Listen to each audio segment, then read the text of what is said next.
Hello Virgo, welcome back to my channel, The Vibes Inside.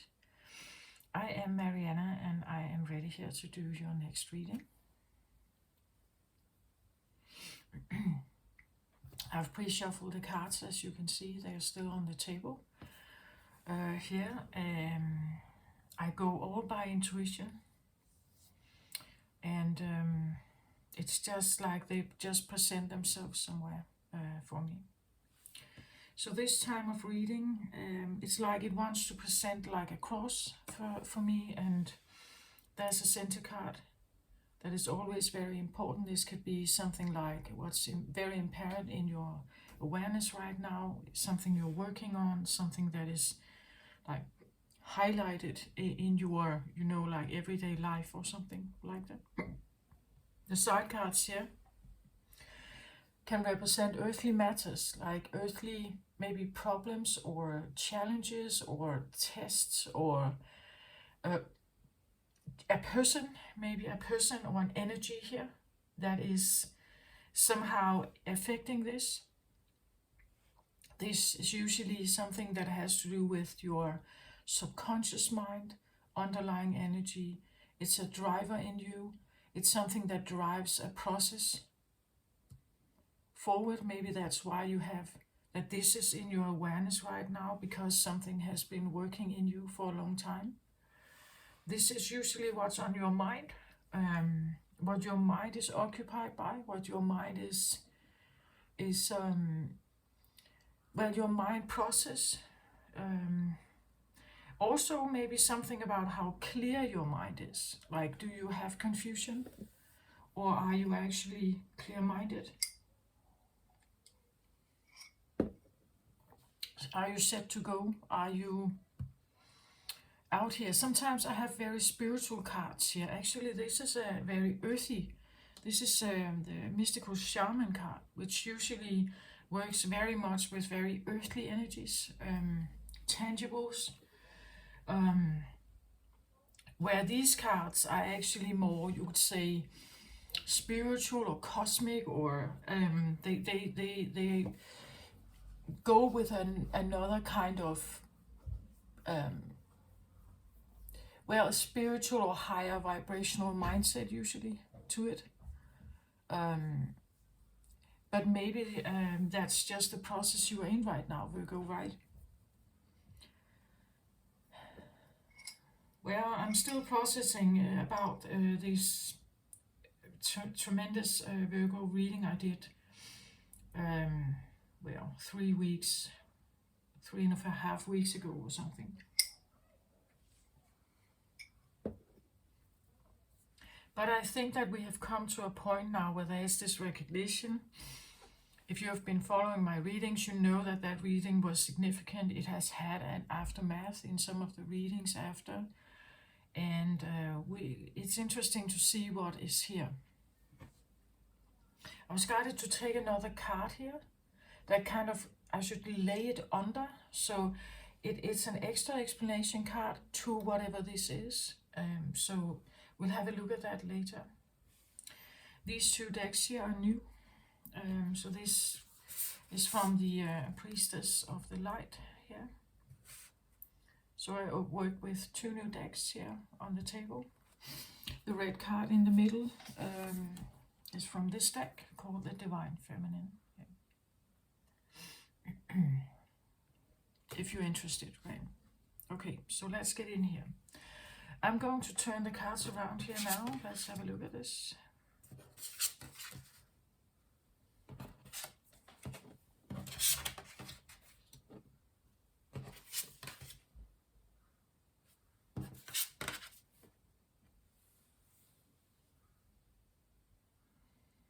Okay.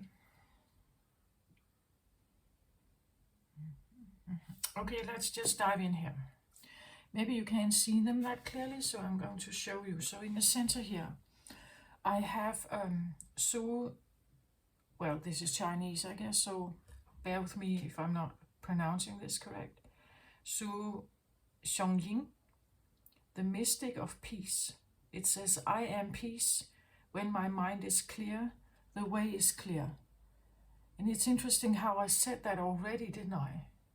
something about whether your mind is clear. Is your mind actually clear or is it not?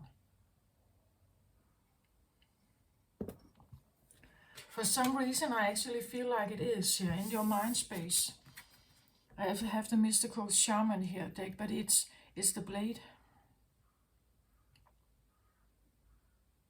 So the blade, it usually it's a knife, right? It's a sword, a knife card. The knife can cut through bullshit. It can. It's also, like one sword is usually one voice, one if you have two swords, you can be confused, right? If you have one, it's like there's one voice, one clarity, one I hear mission, one transmission, one message, maybe one message. So if you have one message,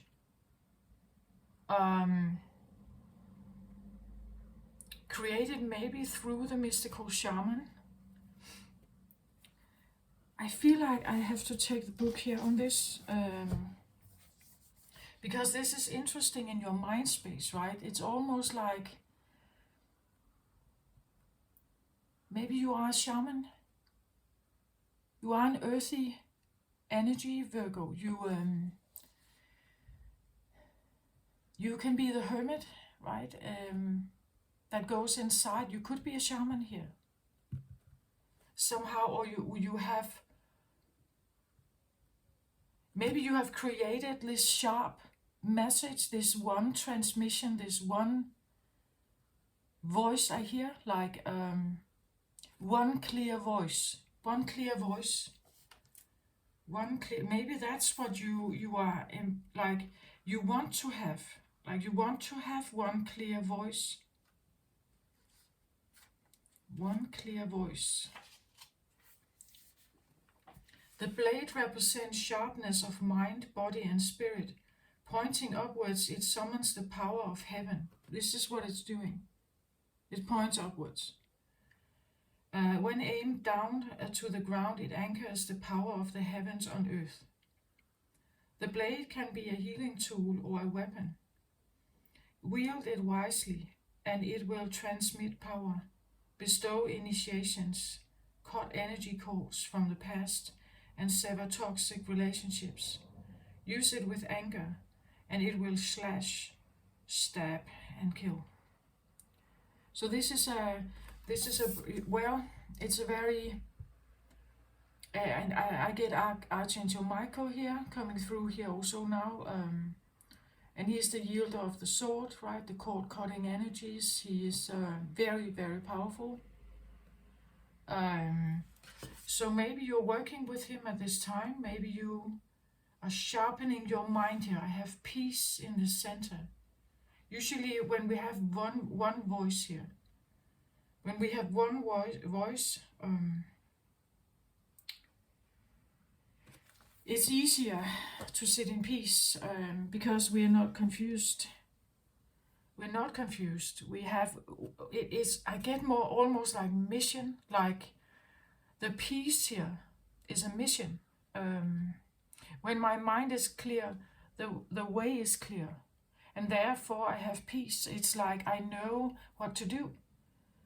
I know what or not to do, right? I know what to do. I know where to go. I'm not confused. I am not derailed. I'm not influenced by maybe others, if that has been a problem, maybe. I hear hijacked. I'm not hijacked. My mind is not hijacked. I have one voice, and I stick to this. It's like yielding, like calling in information from the universal realm, because there's something here you wanna surrender here, right? You wanna surrender to the voice that you are hearing, right? You wanna surrender to your voice, to a voice here. of peace and harmony and tranquility, which I actually is, this is what I feel Virgo energy is all about. Like the real Virgo energy. You see, it says here, I am peace, right? This is how I see Jesus. Like Jesus has this, and just bear with me. I'm not into like I'm not here to marketing any kind of religion, right? The point is of his behavior, like the way he was acting, the light he was carrying. He was very peaceful man. He had a light in him, God light, that just he was moving just slowly through the towns, and every person he met was this, like he kept calm and peaceful all the time, right? He was never, even when he was judged to be crucified, he just sat in probably his meditation and was calm in his cell, right? Where he was kept. The surrender card here for me is something like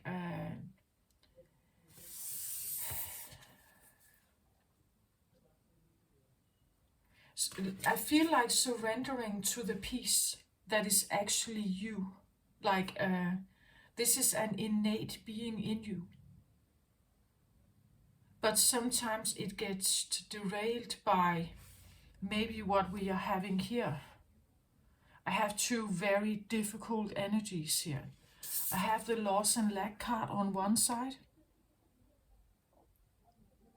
This is the human experience that most of us has grown up with. Some others, some more than others, of course. But this is surrounding you, like this is what is in the earthly realm. And you are trying to stand in peace with one voice and surrender to the fact that this is who you are. This is a very spiritual thing to be able to do this. It's a little bit like Jesus, right? But that's what I said it. I've said it before with Virgo. Virgo is the light that we need. Virgo is the peace that we need.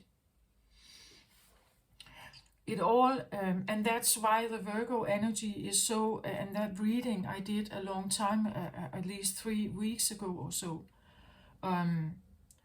This, at one point, I believe Earth, and it means all of us, carry maybe a sense of this still.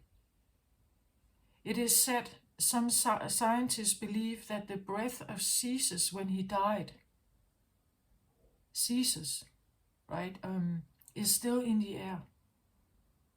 We still inhale and exhale it to this day. So what about all the other people that have died? What about all other philosophers? What about Einstein? What about Hitler? What about all the other energies? We're still breathing it. It's still here. That time passes this is just it's not real. It's like that time seems linear is an illusion. These energies are still present around us. 5 of Pentacles. Like these are terrible energies in the earthly realm to be surrounded by, right? It's difficult to be a peaceful Jesus character here if you are constantly surrounded by pain and loss, victimization, fear, sadness, grief. I have the star here laying under the 5 of Pentacles here. So the start card is Aquarius energy. It's I feel like it stands in, as I said, I was supposed to put it under, that underneath the grieving here and sadness and loss and poverty and not having enough, not being enough, not being good enough, not performing right, there is a star here. I've said it before in some of the readings that it's like we are supposed to get over ourselves. We are in an evolutionary state in the third dimension that keeps us in a loop of lack and loss. If we don't become aware of it, we will sit in this energy and just repeat everything. We are in a loop of time. And it's so interesting because somehow,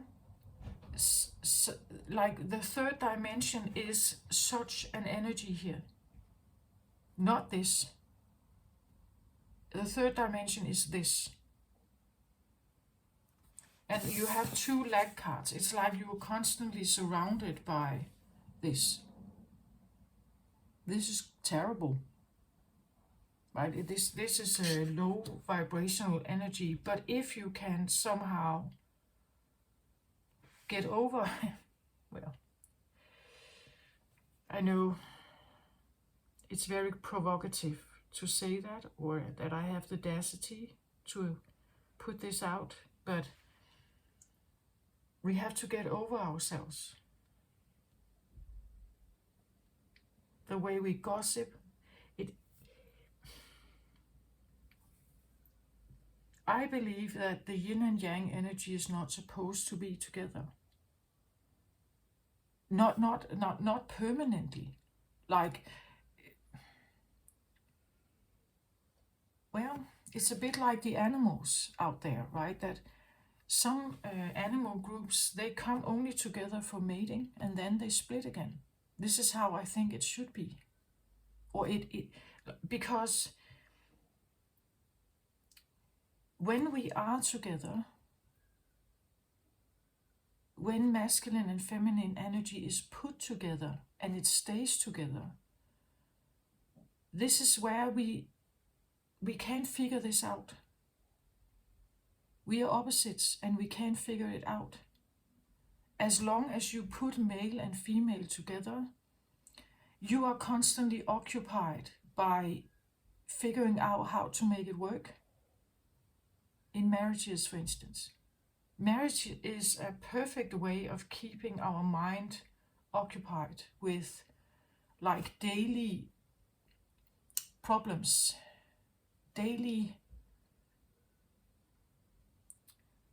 it's a perfect way to set up a society, because everyone in it who is like put together with your opposite is constantly in maybe a fight or flight response, maybe in from time to time, it's a nice space, right? It's a beautiful space. But there is a reason why divorce rates get up. There's a reason why we get together and we get drawn together. And then for a while it may work out, and then problems start to occur. And then we may split again. It's like we're not supposed to, I think. Our energies doesn't work well if we are constantly put in a room or in a house with your opposite energy. It's too fragile. We in the third dimension, we are not equipped to deal with this. Our mind, our psychic abilities, our ways of communicating, our ways of understanding, we don't have telepathy here. We can't understand each other. It's too painful, actually. But it's a perfect way for a society to set up us with the constant worrying, the constant second guessing, the constant we are occupied. Our mind is occupied. It's a perfect place to keep us small, you could say. It's a perfect situation to keep us in low vibrational energy, because we're constantly interacting with something that we can't yield. We can't fix it. We can Of course, well, there are marriages out there that seem beautiful. There are marriages out there that is probably that are beautiful, that are harmonious and symbiotic. And there are many, many, many that are toxic or dysfunctional or parasitic. Some marriages seem like they are okay because one of the energies has fawned to the other. A perfect balance is not here. This is surrounding us on both sides here. So I want to say, Virgo, you are to be able to stand like this with a clear mind, and well, the surrender card, surrender can sometimes come across as something bad, that we are surrendering to another, maybe forceful power. It is a forceful power to surrender into peace. When you have this around you, like these are, I want to say, both of these energies are highly low vibrational. Both of these energies are ego-based and third dimensional, highly dualistic, animalistic, I want to say, if you know that I use that word when I talk about our fear center, amygdala, our reptile brain, the way our mind is, our brain is built, the way our brain is currently built, the way our brain is currently active, in the sense that scientists mean that we only use maybe 5 or 10% of our brain. What else is in there, right? And that's what I feel like with these energies. It's like if we overcome ourselves, if we actually get out of the lack and loss, the grieving, the sense of not having enough, being, like dominated, maybe like being in an environment that is dominant in some way, that wants to push you, that is every time the human body gets threatened by something, then we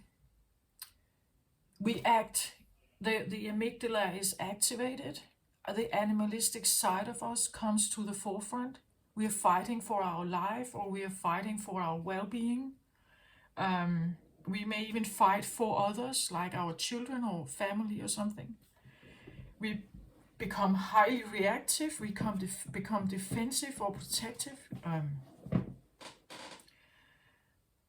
It's almost like I'm looking at a Virgo that stands, it looks a little bit like standing in the Jesus energy, even if there is something around them that is highly problematic. This is what I feel like real Virgo energy is. Like the real one, not the perfectionist that many Virgos are still in. That is a third dimensional expression of Virgo energy. This is the real one for me. This is, like Jesus, right? Jesus is following one voice. He is the Son of God. He is an embodiment of that one voice. And that one voice is of peace and love. That is what someone here is working to surrender into. Not buying into this anymore.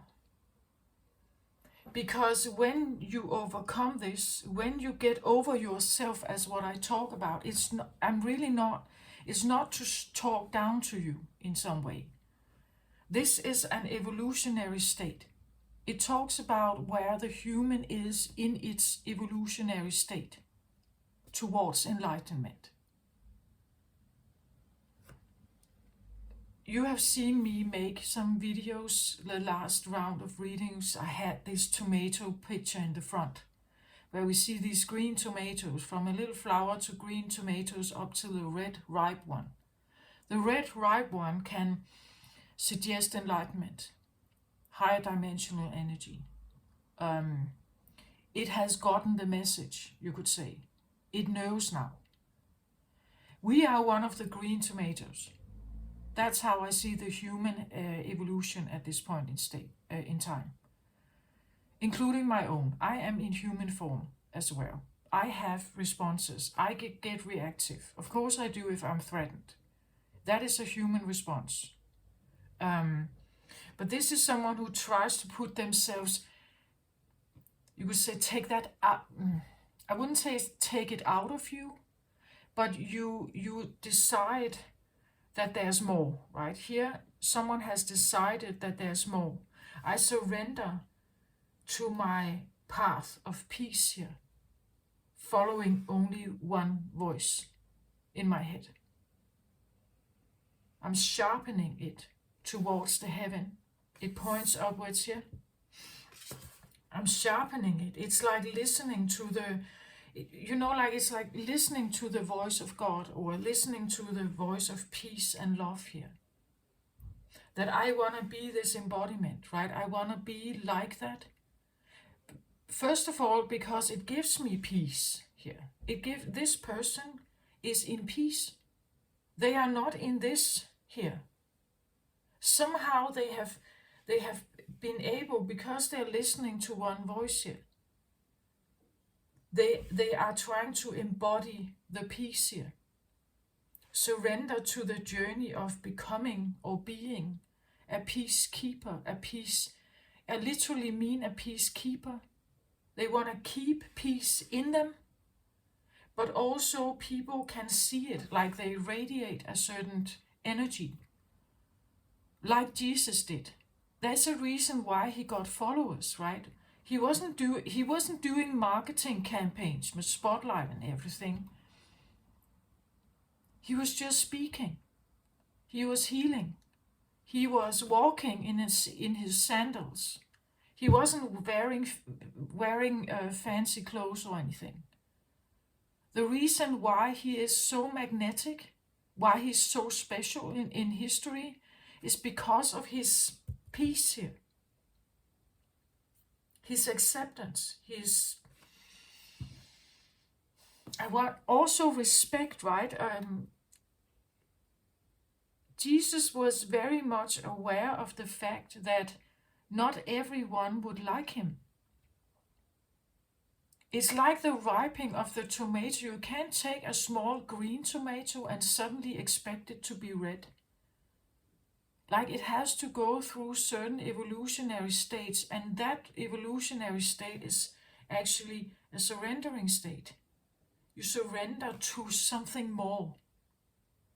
You give up a certain existence to grow. Like, a child cannot become an adult unless it gives up the child existence. You know, like, it becomes bigger and bigger. You can have adult people today who have an adult looking body, but they act like children. So the body may have evolved, but inside they are still the little green tomato, right? The reactions they have, the projections they have, the way they see the world, how they act, how they talk. They are still doing much of the same stuff. They still have some of the same reactions as they did when they were 5 years old. We have learned we must hide it. We have learned we shouldn't say it all the time, but it will come out. From time to time you will see it.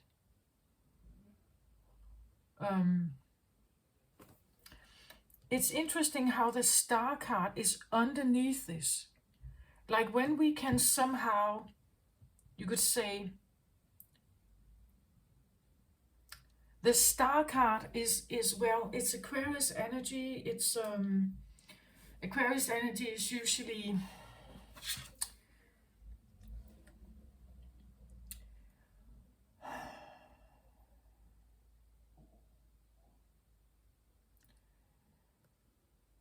I'm trying to I'm trying to like download now what this is according, because it was an explanation to the Five of Pentacles here. This is a loss card.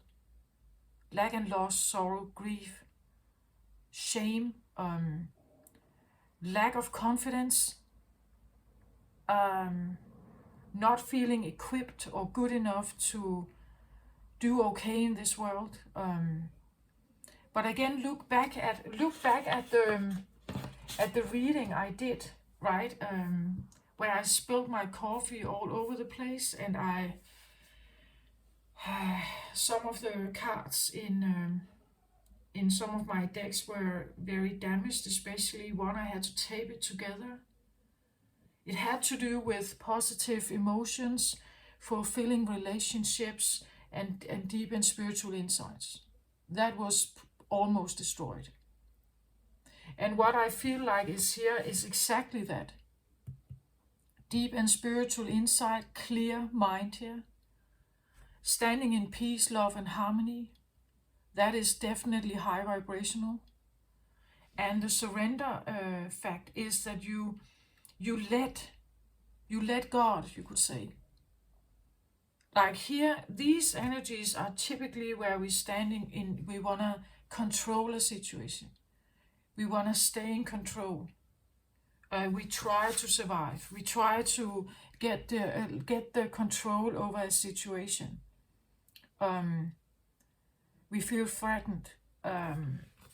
And typically in this position, you can lose the voice of God, or you can lose the inner guidance. You can you can second guess yourself. You can second guess and there's no peace, like in this lack and loss situation here. Five of Pentacles and lack and loss, these are quite similar cards and energies. There is no peace there. There's constant drama. There's constant chaos. There's constant threat here. Lack and loss, Five of Pentacles. He sits on the street. He's a beggar here. He has nothing. He has lost everything. Everything is gone. Everything is... And that is exactly what I felt happened when I did that Virgo reading these weeks back. It was a tremendous hit. The Virgo was tremendously hit. And you see, if this is the original Virgo energy, this is what was like killed almost. This is what was destroyed, or almost destroyed. Getting this back is vital for a Virgo. I don't think many Virgos actually do have peace, inner peace.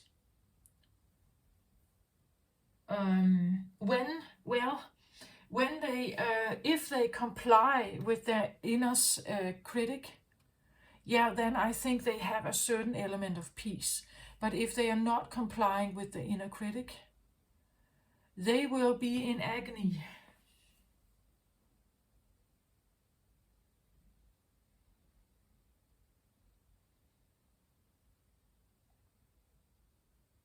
I've said before, Virgos can become perfectionistic. And because they do that, they can also point a finger on other people's lesser quality. Maybe they're not saying it. It's the way they act. It's the way they dress. It's everything they do. They have a certain, like, you would say, they emanate something out. It's a critical eye. It's a rolling of eyes. It's, well, if they say something, Virgo wants high octave. That's exactly what this is. It's high octave, very high octave. But it has to do with peace and love and acceptance. It has to do with divine love, non-judgment. It has to, and that's exactly what I feel like Virgo is not doing. Like Virgo is always judging.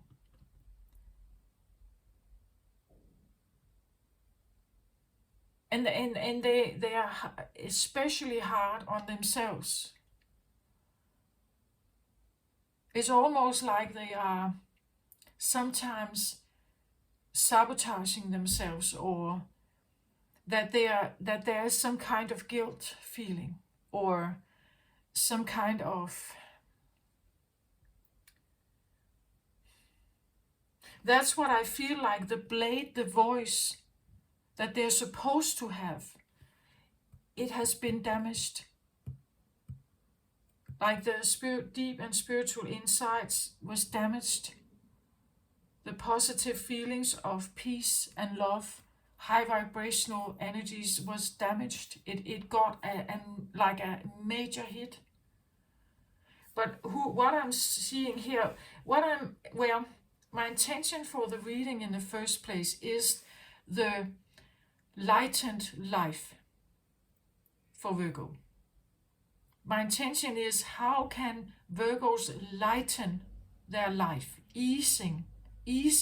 having an easier life, a lighter life, a life in more harmony or alignment. That is it. This is it. This is it. They are the peacekeepers. They're supposed to be the peacekeepers. That this is their origin. Virgos are a fraction of the Jesus energy. In my opinion, this is who they are. The purity, the high octave, or high frequency energy. They are beyond ego. They are beyond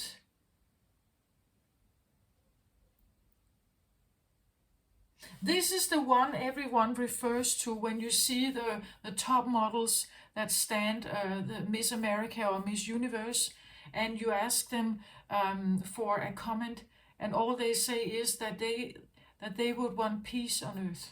This is the one they are talking about.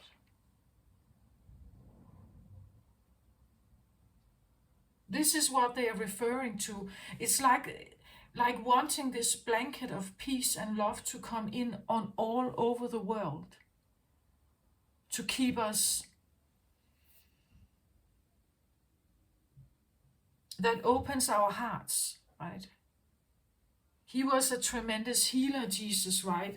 One of the reasons that this is important is that to see the beauty of God, right? To see what God is capable of. God can heal this. There can be illnesses here as well, right? Disease, lack and losses, losing vital and important people in your life, right? Losing harvest. If the crop dies, or if an entire species dies out.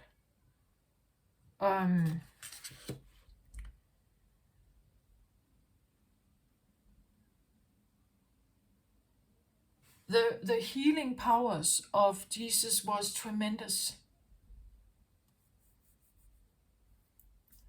If you were sitting in a lack and loss feeling, being blind, right, back in history, and you met Jesus and he healed you and you could see again, that was a miracle.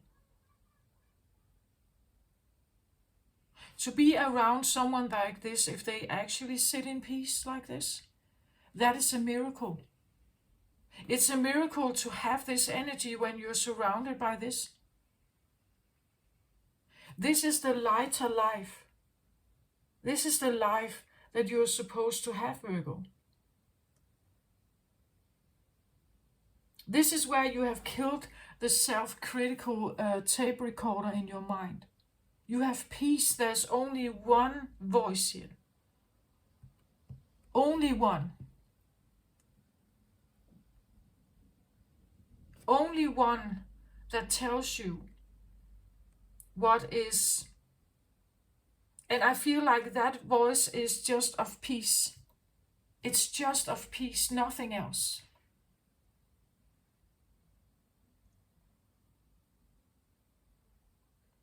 To sit in peace means that you have that the animalistic part of you is not active. The fear centers, the fear response, the reactiveness that we normally have to circumstances around us is dimmed or non-active. It means that you are embracing the fact that you are more than human.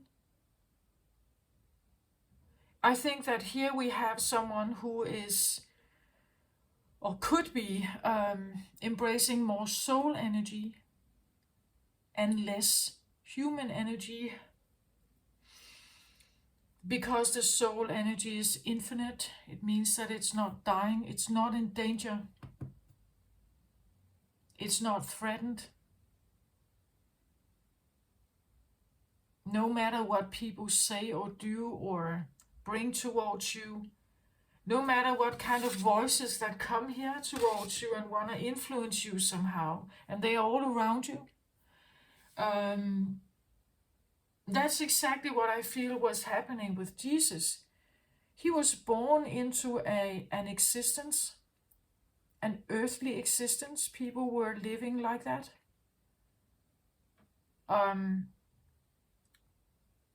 He was embracing, walking the talk, you could say, of God's light and peace. He never felt in danger. Others around him may have thought he was in danger, but he wasn't. Like, he's an infinite light. But we don't get that as humans, right? We are so attached to the idea of body and safety and maintenance and everything. To sit like this is rare, really rare. It takes a lot of inner surrender. Surrender. It takes that you follow only one voice, one message here. You can't have two, right? You can't have like the human voice and then the soul voice. Then you have two like oppositional energies. One is finite, one is infinite. It's like you've chosen here, right? You've chosen to follow one voice particularly. It means you have to surrender. Almost like we see it here, surrender the body, right? Surrender the bodily thoughts that you have, the bodily fears, the bodily limitations of time and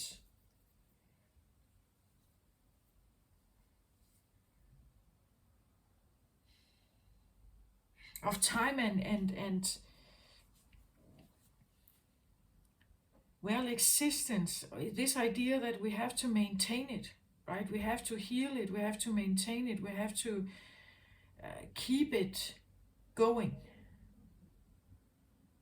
I'm not saying this is not about suicide or something, right? It's about an acceptance that for you to become more than the little green tomato, to get to the next step, you have to surrender something here.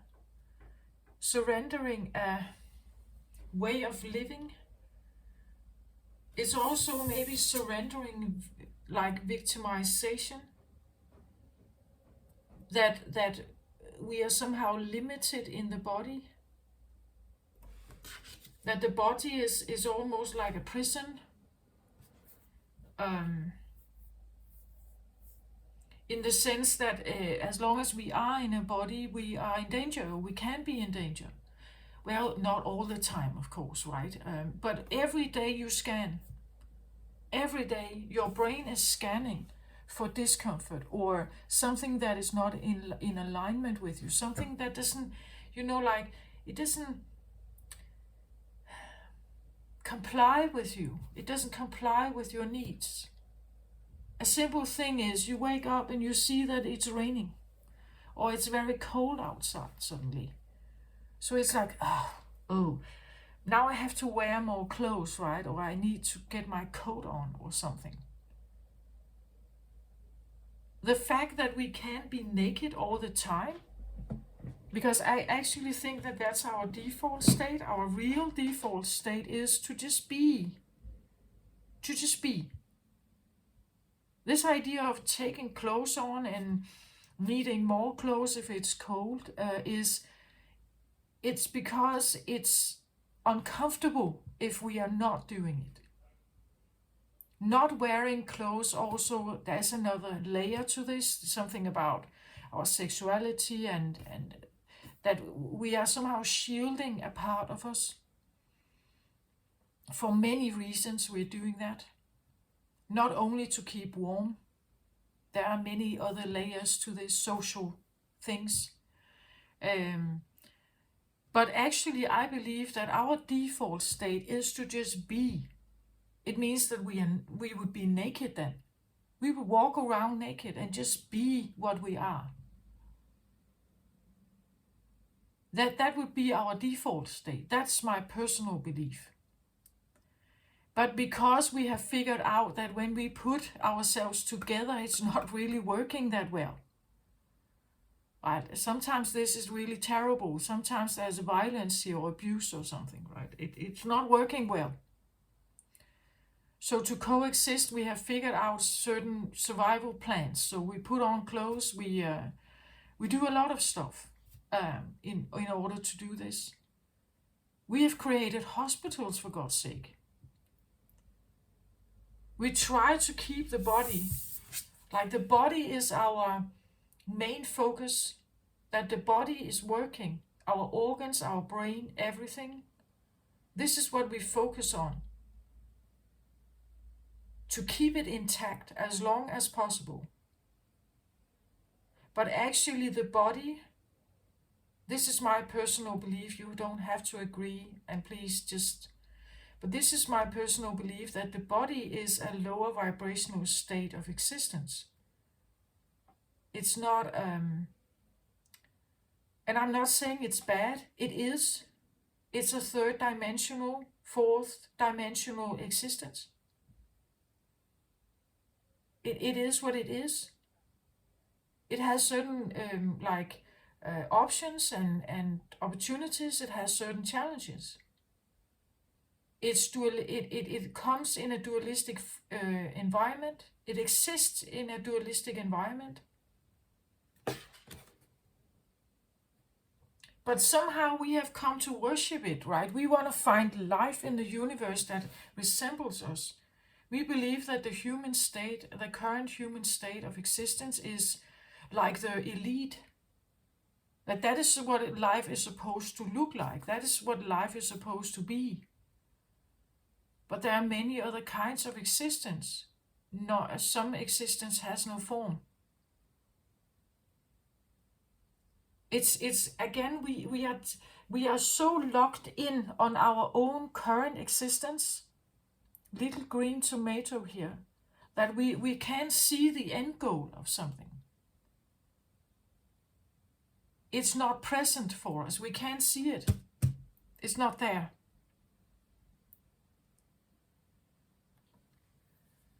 We have to get over this state here. First of all, to get ourselves to a place where we feel better. We actually feel safer in our beingness. We feel safer. We are safer. Or like when you sit in this existence here, there is no such thing as safe. It doesn't exist. There's only peace here. Nothing else. It means that it's not dualistic. You have taken you could say peace, and then we would say war or non-peace, right? In a dualistic understanding that most of us live in, there would be peace and there would be war or disturbance, right? So you can't have peace without disturbance. You wouldn't know what peace is unless you have this other. When this is taken out of the picture, it's just a state of being. There is no comparison. This is what Jesus was. Always.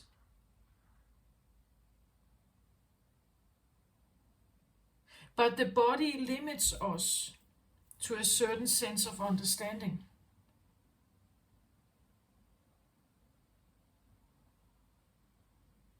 To sit like this, well, it says here, I am peace, meaning that maybe they know what non-peace is, or disturbance, or threat is. That would be this, right? So because they are surrounded by it, they would know when there's peace and when there's not peace, right?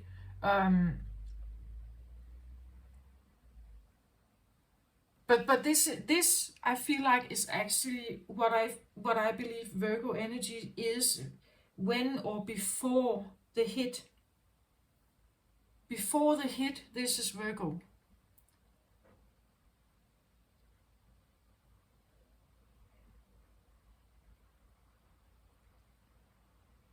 And after the hit, the dualism comes in. So I believe in a certain point in time in history, you could say an energy like this got a major hit. Well, we know from the story of Jesus that he was crucified. That in itself was a tragedy. Why wasn't there room for a Jesus in the world? Why couldn't he have continued his wandering, his message? It was considered a threat to the current existence, so he was eliminated. But he was not forgotten. This is what I feel like is real Virgo energy. I'm not saying you're supposed to be a Jesus, right? The point is that you hold peace, that you are the embodiment of peace.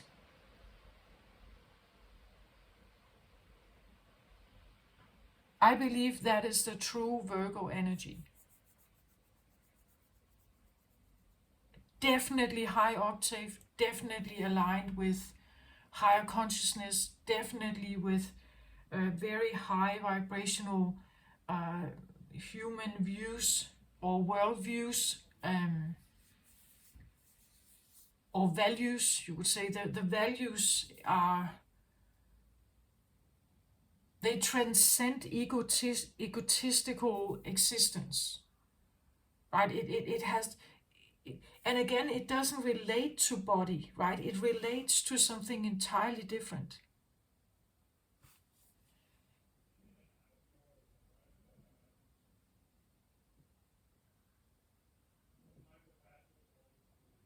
A lighter life, an enlightened life, an easier life for Virgo would be to try to become this, to have this, to transcend like the fears that they have, the victimization of the fall, right? The loss, that you transcend this. When you transcend this, it's like if this is no longer there, you can actually show who you really are. Oh, sorry. You can show who you really are here, the star. You can shine that light of yours in the midst of darkness. She stands here in the midst of darkness. You can shine that light, that very special light.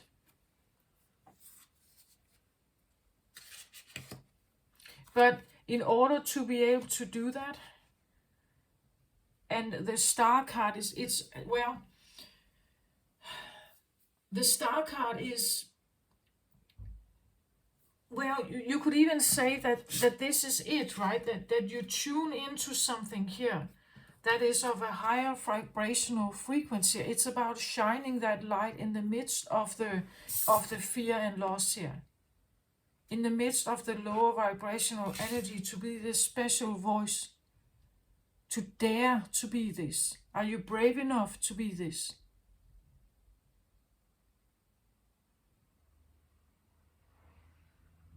I feel like this one is not as somehow she comes across when I look at her. I don't know if you can see like the star in the background. She looks a little bit like the Statue of Liberty. She's a freedom speaker here. You can free yourself if you get if you somehow can get out of your limitations here. Or freedom comes, there's freedom underneath it. Underneath this, or if you can see beyond it, then you can have your freedom of speech here. You can become this beaming, the beacon of Jesus' light. When you stand like this, you become the beacon of light here in the midst of a dark time. In the midst of a third dimension, you become this one. You may not even have to say anything, as long as you inside that you become the peace. But it means that you have to transcend like a sense of the human existence.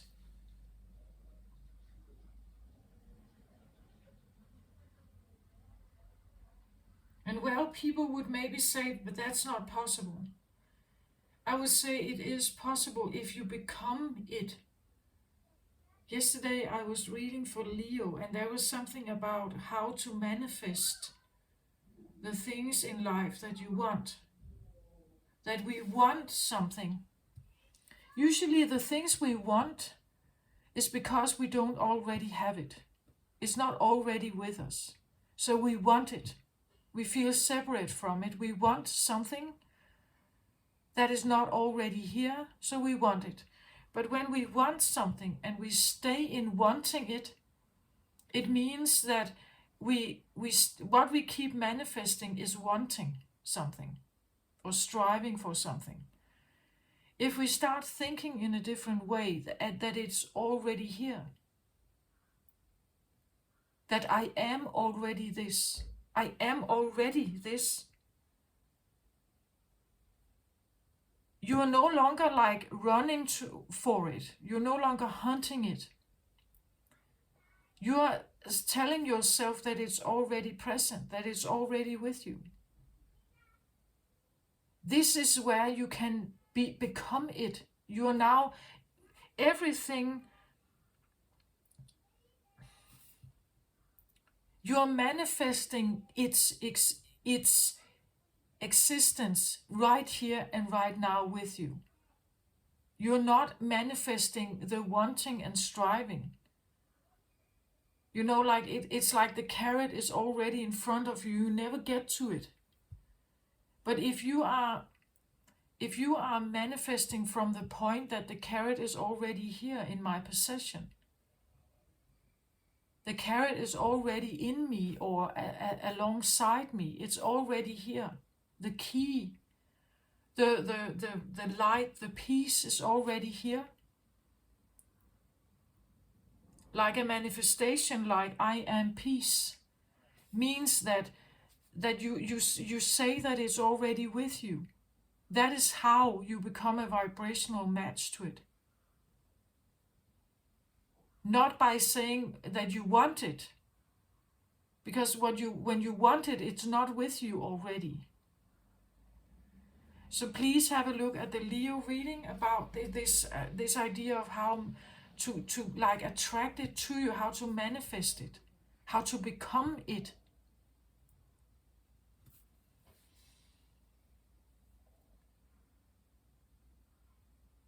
The more you sit with that I am peace, when my mind is clear, my way is clear, right?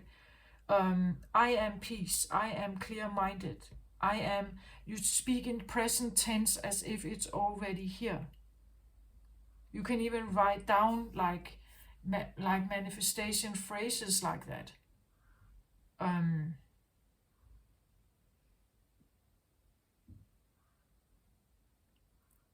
But it means that you have to give up what you used to be, right? If you used to be a victim, if you felt like you used to feel guilty or shameful or not enough or limited somehow, you need to give that up. Like you can't, I've said that before, you can't stay being, like you can't stay a green tomato and then suddenly be a red one. You can't be in two camps at the same time unless you transcend duality. If you stay in duality and you still have lack and loss here, you still have those that it weighs on your shoulder. You still have second guessing. You still have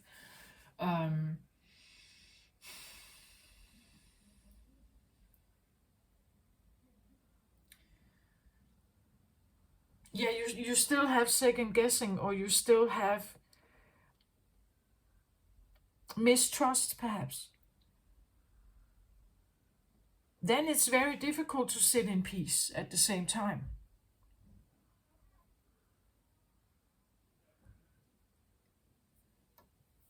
But there could be moments of this, right? There could be moments where you do have peace. A sense of peace or a sense of flow, that you are not a part of the current world. We can have that if we sit, I don't know, maybe in a creative process we lose ourselves. We call it that. It's like losing ourselves into the painting or into a book or into...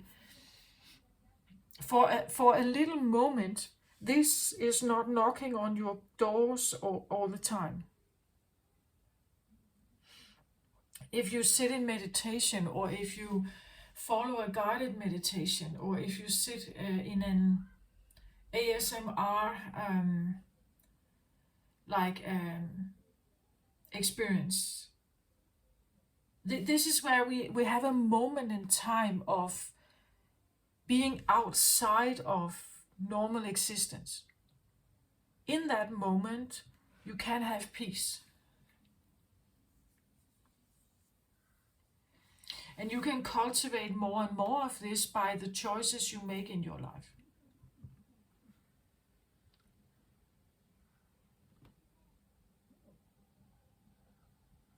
You can become that beacon here for yourself, of course, because sitting in peace is an absolutely amazing feeling. Like there's nothing that compares with this. I think some of the gurus, they call it something.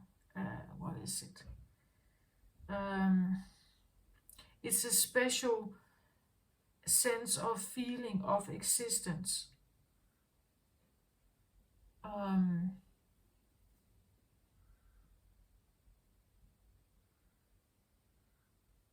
I'm sorry, I can't, it doesn't come to me right now, but there is a special sense.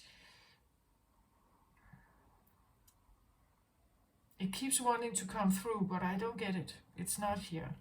Maybe it comes later.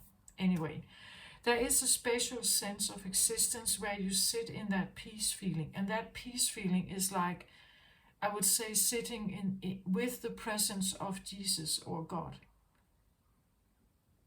There's nothing like it. Like if you have experienced that once, that would be the thing that you would compare everything else with in your life. There's nothing like it. It's a total sense of oneness. There is no duality. There's no fears. There's no sense of you are out of time. You are outside time. You are not in this current state of existence. There is no pressure. There's only love and peace there. There's a reason why the gurus that sit in meditation for 20 hours a day, that they sit there. It's because it's amazing. If you can actually sit in that existence, it's an absolute bliss. There's bliss here. It's absolute bliss. Wanting more and more of it, it's addictive, you could say. So wanting more and more of it, that's why they do it. That's why they sit like that. you could say, well, maybe to hold the energy on earth also, that it's present on earth, right? People who choose to sit in meditation for many, many hours have dedicated themselves to be a vessel of this energy also. But you could say not all of us are gurus like that. Not all of us have devoted ourselves to that kind of existence. But over time, you can become more and more of this beacon. You can hold more and more of that energy you would want to. As I said, it's addictive. Like, it's our brain, the way our brain relaxes when you sit in this sense of existence it's absolute flow state. You are out of time and space. It's like you are in another world. There is no pressure. There is no human existence is not really there. It's not present. You just flow like this. You flow like this. There is no threat. There's no concern. There are no daily chores. There's nothing here that relates to the normal human existence here. So if you can release yourself from this, you become this now. And again, as I said, maybe it's just for a minute. Maybe that could be the seed that you plant, right? You choose to take, I don't know, 1.5 hour a day, where you try to sit in meditation. I believe, personally for me, the ASMR, some of the guided versions out there. Personally, I like the Loon Innate. You can look her up on YouTube. Just try one of them. Lay yourself flat in your bed or on a couch or on the floor. Put headphones on. Make sure that there's quiet around you, that you're not disturbed.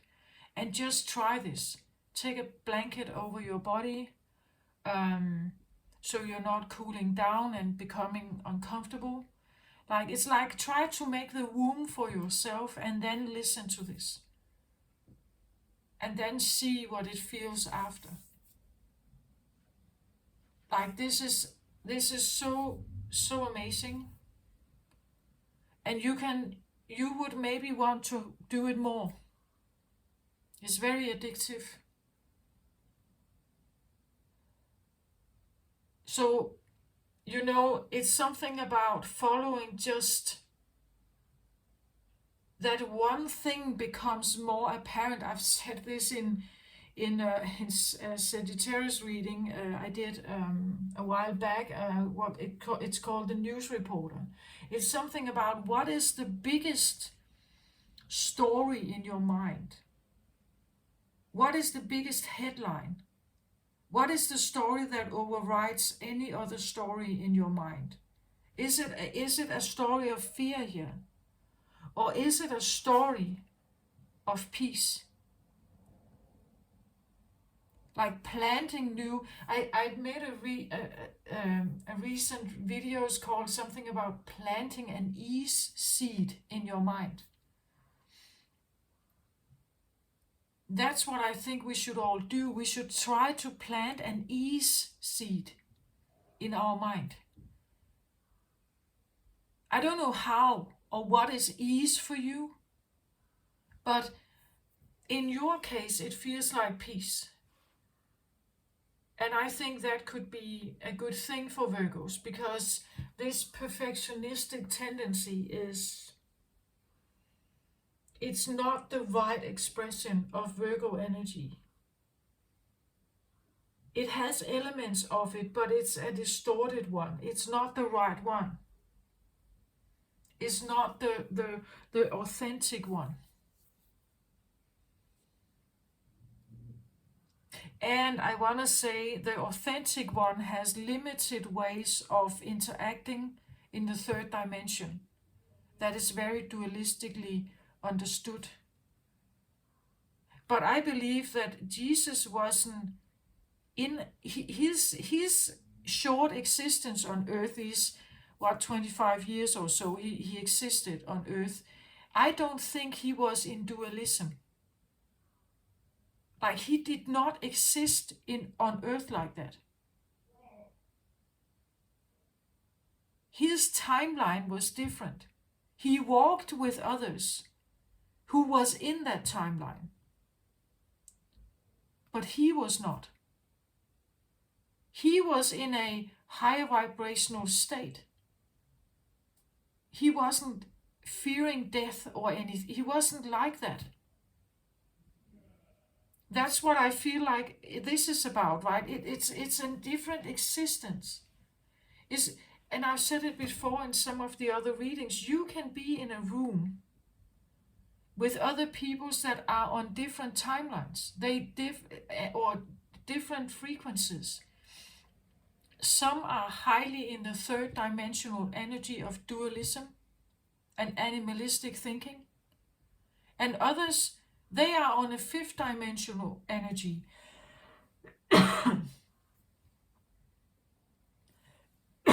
That are more in this state or advancing towards it. You can be in the same room, you can sit in the same bus, but you have totally different experiences of how it is to be in this world, how to be on earth at this time. Earth has different timelines, different vibrational energies to tap into.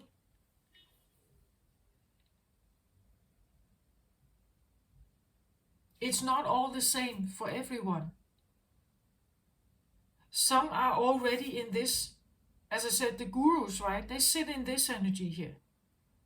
Some sit in this energy all day. They live in poverty, starving every day. Some sit in this energy every day.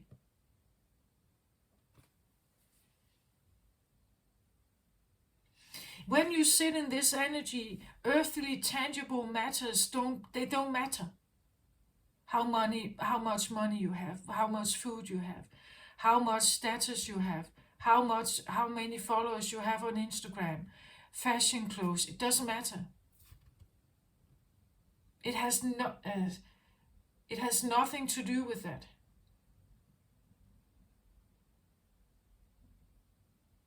It has nothing to do with that. Here you are actually transcending the I. Like the I doesn't exist here. I meaning your ego existence here on earth in human form.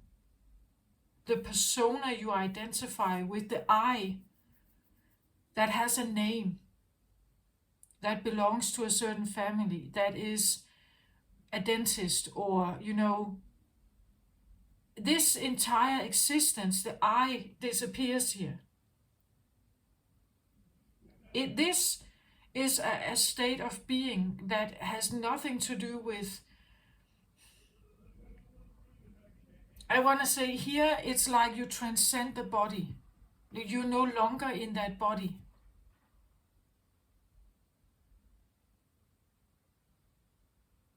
That's why I say it's out of time, it's out of space, it's outside the normal human existence. It's like you become like this, right? You flow. You just flow in space and time.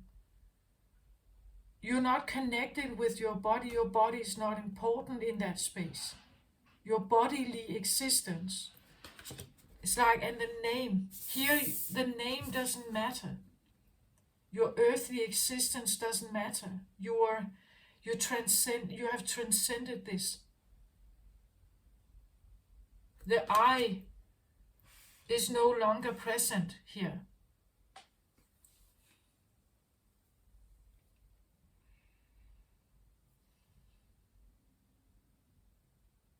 But this is so outside of normal way of thinking, right?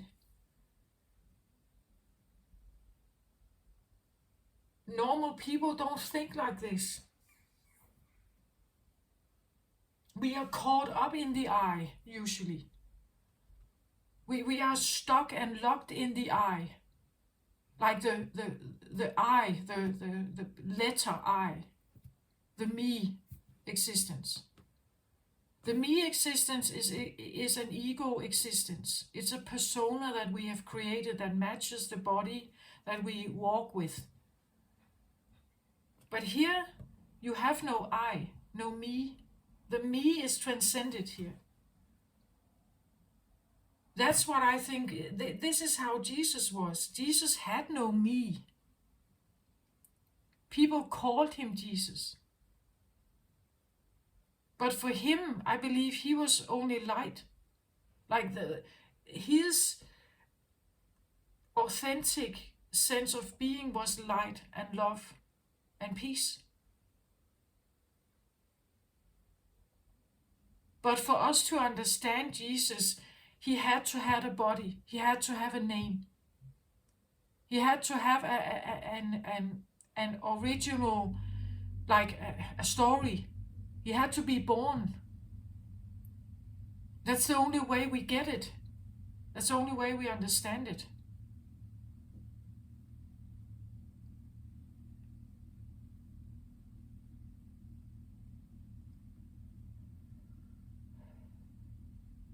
This is about the lightened life for Virgo.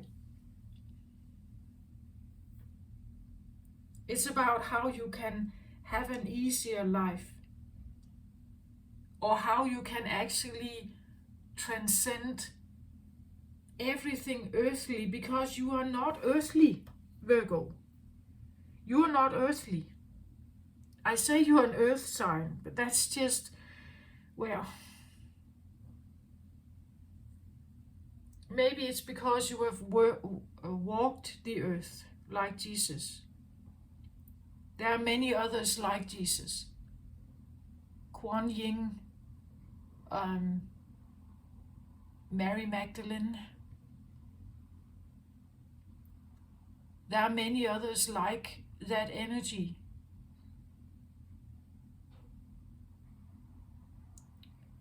Buddha, there are Krishna, there are others like this, right? That has this energy. It has nothing to do with body and me and name and persona.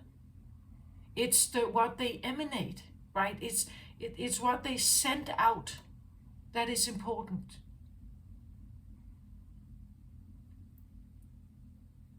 It's what they are, not the name that they had, not the persona, not the me, not the I. It's the am. It's the am, the being. That is what it is. It doesn't matter what name it has. It's a being. It's a being that has a certain eminence to it. It's the eminence, the behavior, the quality, the characteristics. It has nothing to do with the name.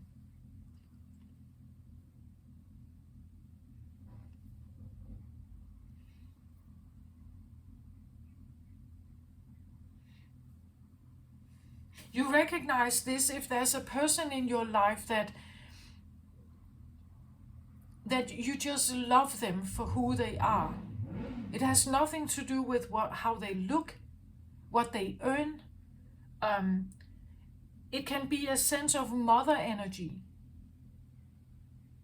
Usually, if you have a loving mother, of course, not everybody has that, but if you have a loving mother, this is these are the arms that you want to go towards if you feel off or that life is somehow unbearable for a moment.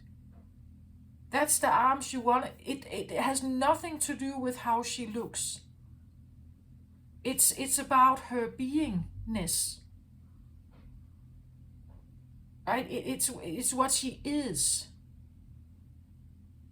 how she acts. It's what she does, you could say. What she is. It's not the I, it's not the name. It doesn't matter what name she has. It doesn't matter what she looks like.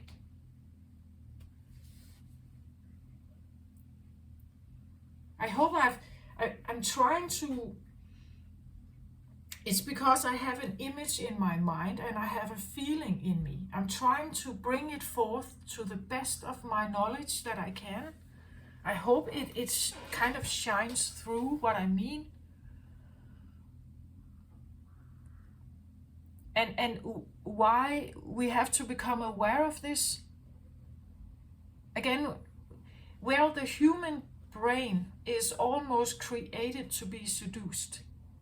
We can so easily be seduced by flashy new things. And again, as I said, it's like we are in a perfect state of being seduced and derailed in our evolutionary state. It's like we're in a loop. We just continue. We continue also with the, now I'm saying something that many people may not like and disagree with. Just sit with it for a moment. I believe that this idea that society has put us together as man and woman is off. We are not supposed to be together forever. We can come together in mating rituals, like the animals, and then split again.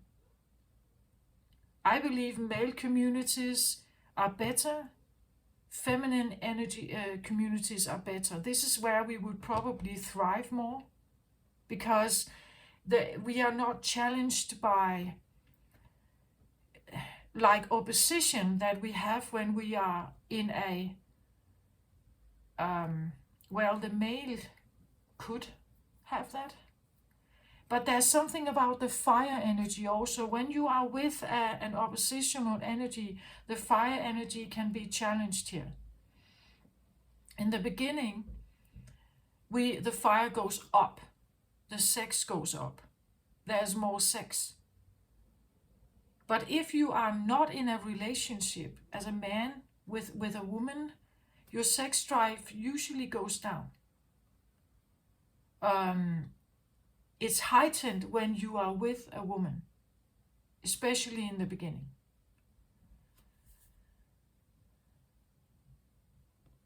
I don't think that we are supposed to stay together. When we stay together, this is a perfect way of keeping our mind occupied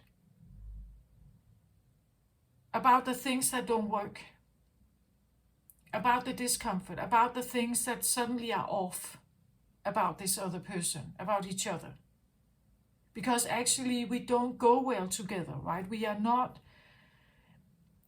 We never go well together. Not really. If we look at the divorce rates and sometimes attacks and violence and other stuff, like dominance and all this stuff that goes on, we don't go well together. We really don't do that. We try to, but usually it's covert, right? We have secrets. We are not telling our partner everything. We have secret sexual desires, perhaps. We have affairs. We go outside of the so-called sacred union. I don't think it's sacred at all. I think it's problematic, very problematic to stay in for a long time. I don't think we're supposed to. We're not created to. This is my personal opinion. It takes us away from this. We don't have peace here. Not really. We can tell ourselves that we do, but underneath it all, we are not necessarily always happy. Because, again, we are in the human existence, we will feel uncomfortable if our needs are not met. So if a woman wants to talk and her man is silent, this is uncomfortable. One has to give. Otherwise, you can't have peace or so-called harmony. There are, of course, these very rare, very beautiful and harmonious relationships that are literally authentic. There are also those that look like they are authentic, but one has formed to it because they want it to look in a certain way. They want it to succeed, but that's an ego choice. It has nothing to do with authentic living, the real you. It has nothing to do with peace and love. It has nothing to do with unconditional love either. I don't think we know unconditional love at all here on earth. Not really. So I don't, and again, I believe that sex is actually a trauma response. We are just reliving the trauma of something. I believe this stems all the way back from when Earth collided with another planet that was almost equally as big as Earth. This was like a planet killer to both of them. It was very devastating, but they merged with each other. And this is the existence that Earth has now. That it has been merged with something that actually was created out of a major disaster. So if we sit with that idea for a moment, we see how sex is like that. It's like we come together in a big explosion, you could say an orgasm maybe, or we have an encounter with each other. What happens right after is that usually the male or the masculine energy falls asleep. One of the energies is usually awake and is still active, and one is almost drained of energy. Just sit with that for a moment. What happens there is that we get attracted to each other. It plays out in a sense of dance and flirting.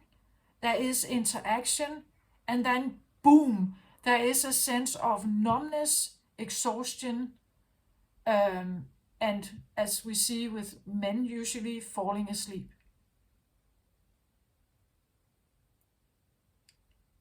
This would be the aftermath of a catastrophic event.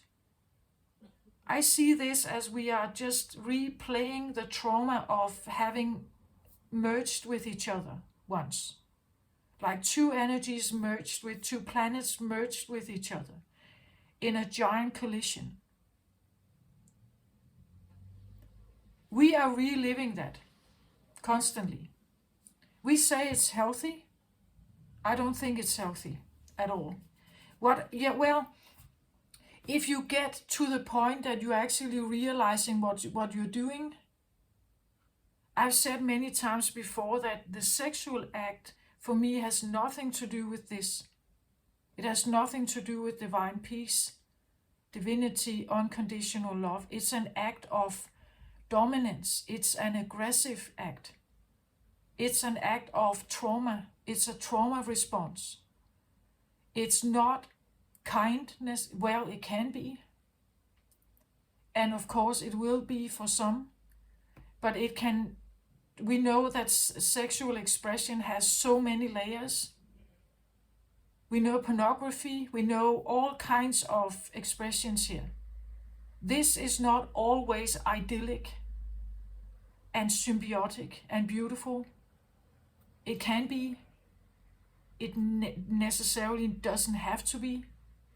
There is a huge amount of energy, you could say, interaction in sex. And not always for the good. I believe that there's a huge amount of energy, you could say, enmeshment going on when sex happens. There can be a lot of frustration or it's fire energy, right? There can be a lot of desires and heatedness and everything going on here. I don't think it has anything to do with romance. Romance is here. This is romance. Sex is a totally different thing. I'm not saying that there can be beautiful sexual experiences out there. Of course there can. But we also know that there can be a lot of shallow sex. There can be tough sex, hardcore. We know that there's a lot of energy that goes with oppression or like dominance and submission. And the energy release that comes from the merging can hold a lot of frustration or anger or disappointment, punishment, all kinds of energies. And we become each other's, you could say, repetitive pattern of this. We're repeating something again and again and again. And it's interesting how we seem to want to stay in it.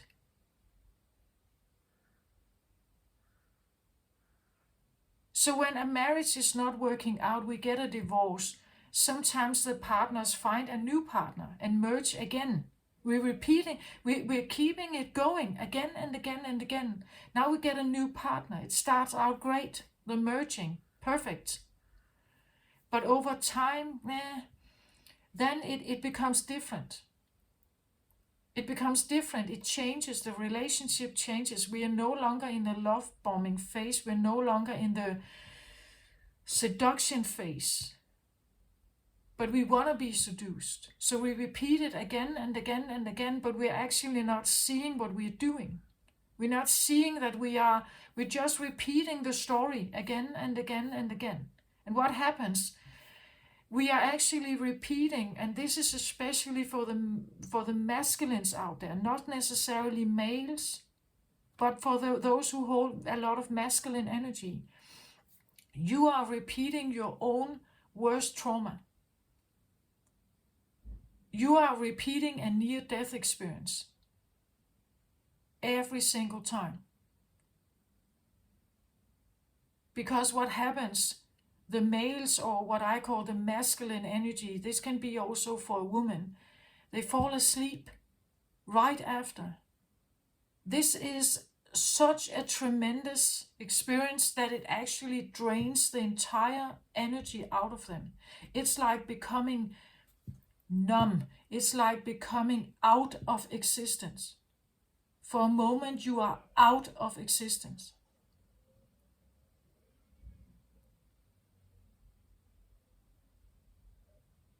And then you wake up next morning and you repeat your life. You are out of existence. For a moment you are totally blacked out.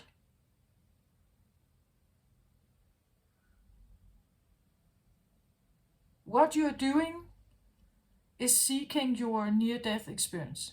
That's what you're doing. In that near-death experience, you probably touch upon this. Right after the release, right after the orgasm, you have a moment with this. Then you fall asleep. Then you wake up next morning and this is here. You continue. You have the next sexual encounter. You have a moment of this. I believe that the men, or the masculine energy, primarily men, hold the biggest trauma of all existence due to a collision that once happened. And we all have a memory of this, like a cell in us. We all have one memory of this. And we're carrying it all the time. The men, or males, or masculines especially. The males were mostly damaged by this encounter. We could see it as Earth being one sense, maybe like it's more dense than the other planet. It was called, I believe it was called Freya, this other planet. The coalition, it was slightly smaller than Earth at that point. They collided. It was what would be like a total planet disaster for both of them. But they merged with each other in their. It was not a big bang. It was not that big, but it was still almost like that. They shedded into each other. Everything became this giant dust cloud. It started spinning around each other, and it formed a massive, what we call now the Earth existence. But actually, it was a merging of two almost similar big planets from the Big Bang in a coherent orbit around the sun. They were on the same route. Eventually, the gravity pulled them together. They had this massive encounter. I think this is what happens when we have sex. We are replaying this encounter. It's a near-death experience for both of them. But one of the planets is better equipped to deal with this. One of the energies is better equipped. Actually, the feminines are better equipped for this than the males. The males are the ones that are reliving this, like this knockout every time.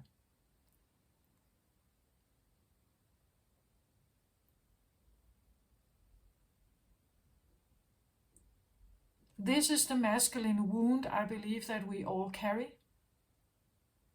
This is the masculine wound that is very, very difficult to heal. That is here. This is the wound that keeps us in a loop of existence. It's in both of us. Again, we were merging right at that point. The energies were merging. We are earthlings. We come from this existence. We have bloodline memory of something like this, even if we were an ant at that time, or a little fish, or something.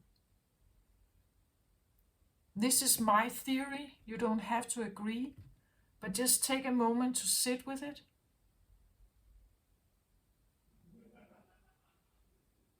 Just take a moment to sit with it, right? It's a tragedy if we can't surpass this. We are constantly, actually time has passed, like linearly, we see that time has passed. Many generations have passed, but we are still actually in the same loop of trauma. We're still reliving it. Unless you are not, unless you step out here. Unless you decide this has to be over. Because I can't have my peace as long as I'm in this. This is the matrix wheel of society. That is the marriage. This idea that we have to coexist in a civilized world. We put on clothes. We can't express ourselves as what we actually are. This idea that we are supposed to coexist in harmony here. No, it's different. We can, but we have to surpass the fact what happened once. What happened once was traumatic. Both of us got wounded, especially the masculine energy. The masculine energy is reliving this near-death experience again and again and again and again. The reason why they're doing is because in a moment of time, in a moment in this flash of sexual encounter, they actually tap into the peace that comes, that usually is present in near-death experiences. The peace that's in there, the non-existence, where you're taken out of time and space, is available in near-death experiences. This is what you are reliving. This is what you wanna, that's why you come back. That's why you come back. That's why the men come back.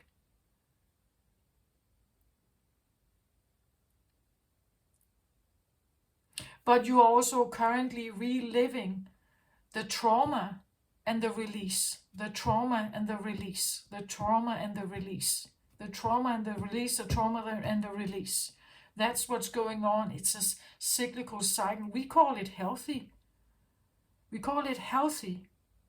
To have a good sex life is healthy. I think it's healthy if you actually realize what it is you're doing when you're having sex. You're reliving a moment of something. For some, you're actually reliving like things that have happened during past lives of memory. You're reliving trauma again and again and again, right from the start. And then we have history of this. Those of us who remember past lives, you will have histories of dominance and control and pain and all kinds of suffering, all kinds here.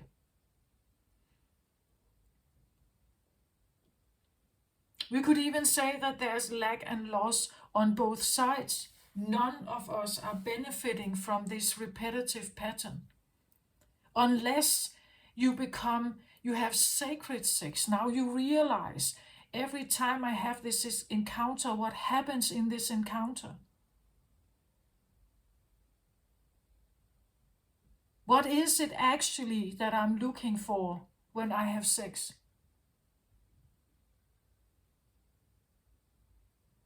Because in the moment you have the orgasm, it has nothing to do with your partner. You are in a special existence mode. When you have that orgasm, in that moment you are out of space and time and realm and body. That is what you're looking for. It has nothing to do with your partner. If you are true to yourself. Take a moment to think about this. If you have listened so far, take a moment to listen to just be real with yourself.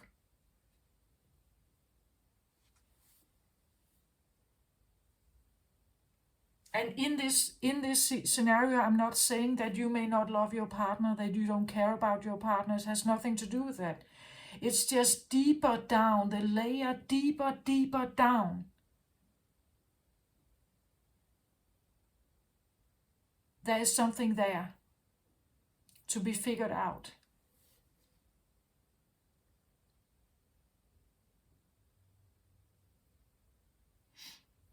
But this is my personal belief, and you may not agree with it. It's quite all right. It's just that the peace that we are looking for, well, you can find it with your partner when you have that encounter, when you have the sexual encounter. That's also why you could say when women can't orgasm is a problem, right? Because they never get to this.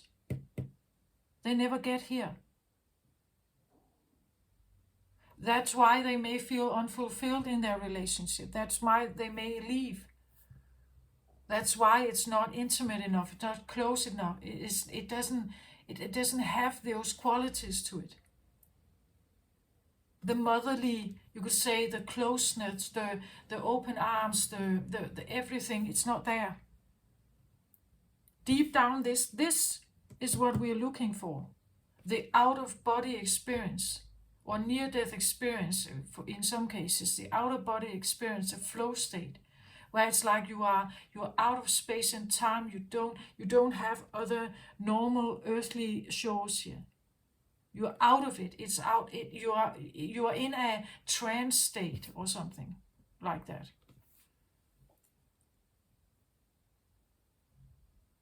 But this is my personal belief. And again, you may not. But take a look at it just this moment, right? That the gurus sit in meditation for 20 hours a day. Why? Because they sit here all the time.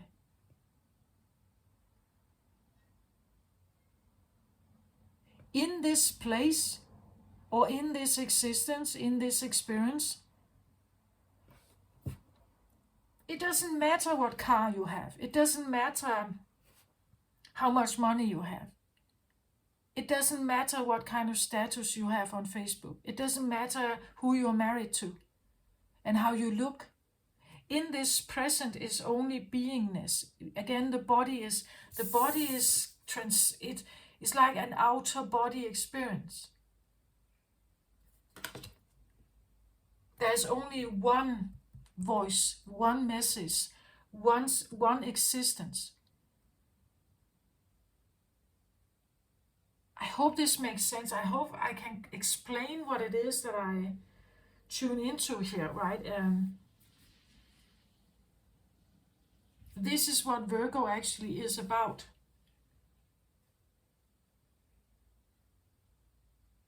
But because there has been this hit once, this massive hit, we are still sitting in the aftermath of it.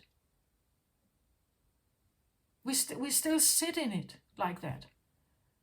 We still repeat it again and again. We get married, we hope for the best, we have a good time, then we don't have a good time, children are born, we are in problems, we get divorced, we find a new partner, we repeat, we repeat, we repeat. We are not going down the route of discovering why things are not working out for us. Why is this uncomfortable? And the male energy actually must admit to themselves that the encounters they have with feminines can be devastating for them. But they also need it, right? It's the bit of release that they may have in a life that feels like this all the time for them.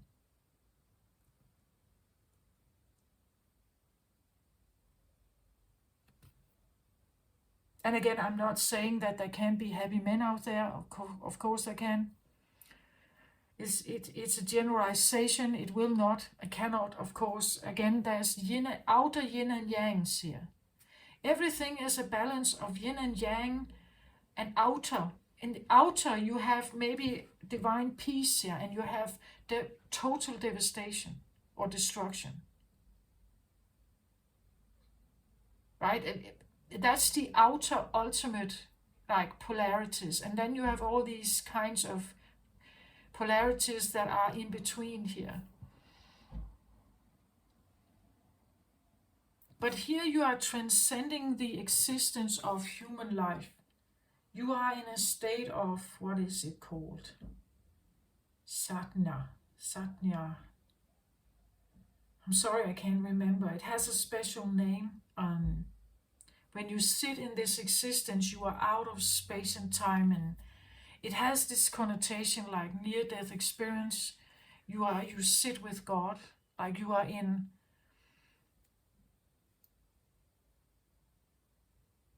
You're not even in human form. That's what it's like. Samadhi, I can't remember. I'm sorry, but it's something like that. It starts with an S. Satana, no, something like that. And it's a special place of existence. I'm not saying please don't do anything harmful to yourself, so you sit in,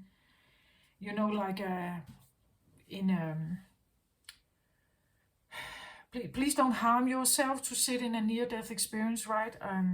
You can actually access this without any kind of threat to your human body.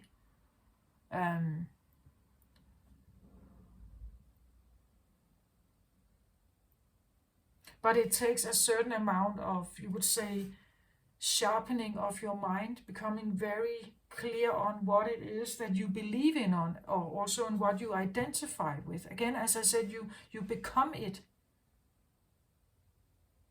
Like if you have an unclear mind, or you're confused or indecisive about this, you're not becoming it. This is about sharpening your mind towards something, choosing it.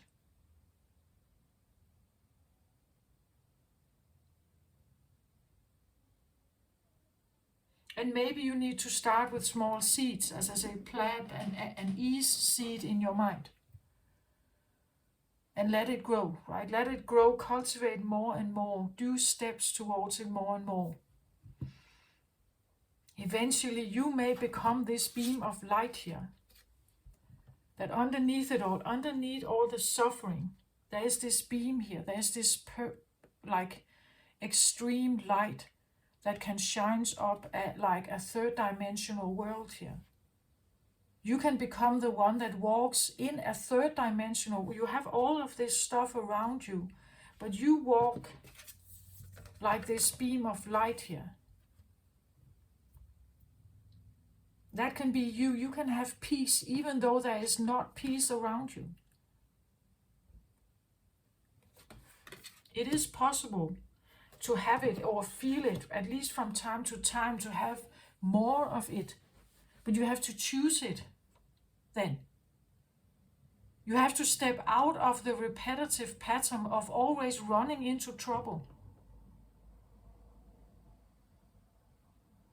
We have to surpass our trauma responses, because we usually tend to run back to something that is familiar to us. That's why we find partners that resemble our parents. It's familiar, but it's not necessarily healthy. It's not necessarily something that will give you peace.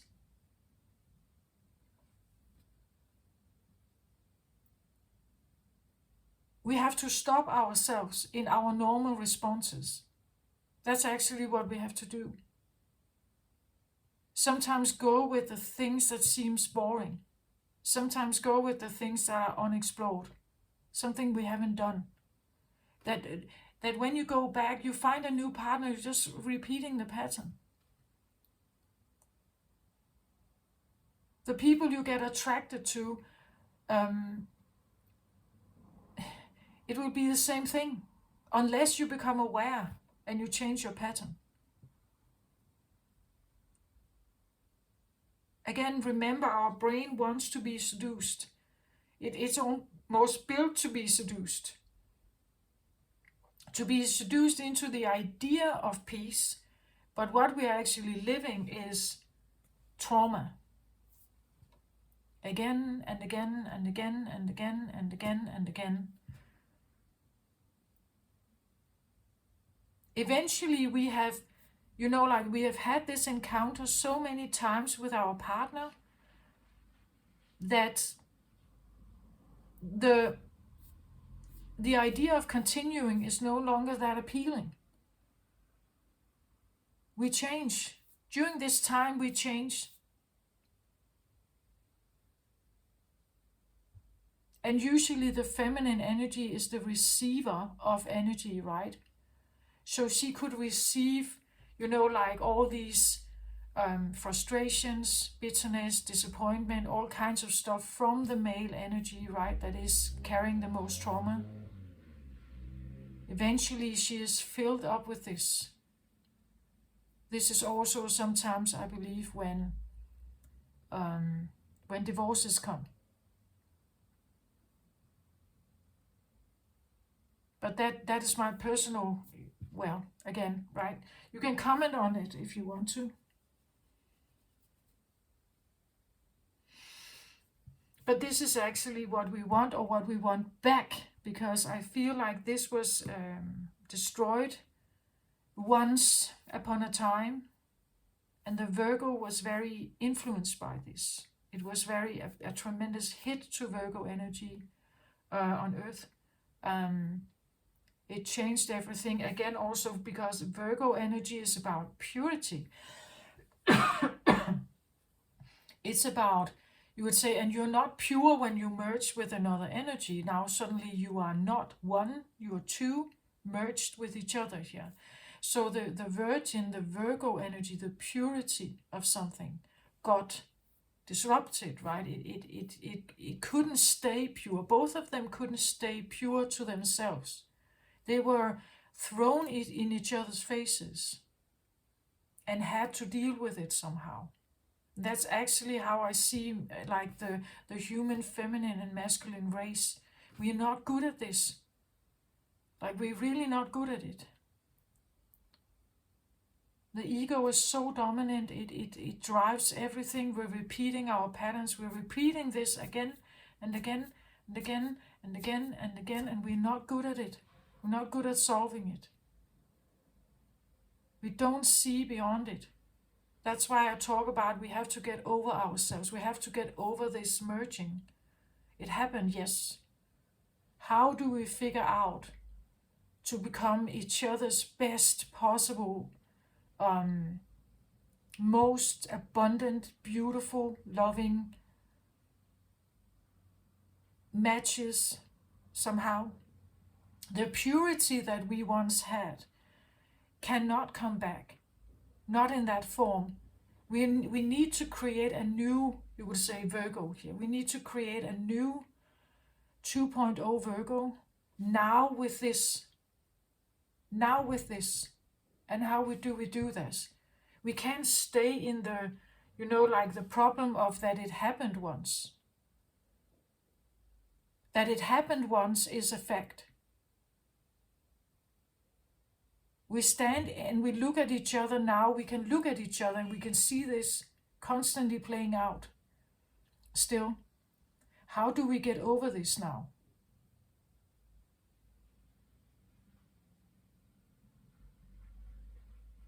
And you can see this as any kind of encounter in your life that turned out to be problematic. Any kind of encounter where you got merged with something. Or you got hit by something and it had a tremendous impact. This is just a repetitive pattern again. We're just repeating it. It's like our mind is supposed to get it, is supposed to figure it out. But it seems like we're just repeating it and we go right back to something familiar.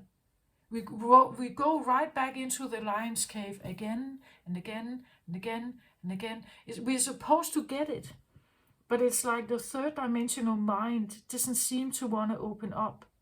We're just repeating again and again and again and again and again and again and again. And again, the green tomato can't hatch to another level until it actually got it, until it got the message. And for some people, including myself, I literally had to get like a smash down where I was hit and thrown to the floor. I got a massive Virgo attack at night. And I was literally thrown to the floor and I couldn't move.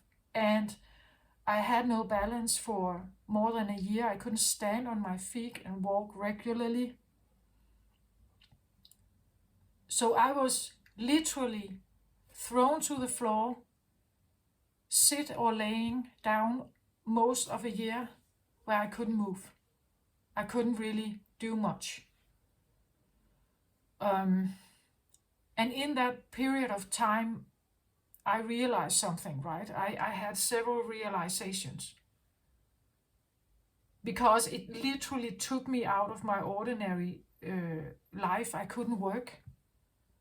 I couldn't do the normal shows. I was rather passive. And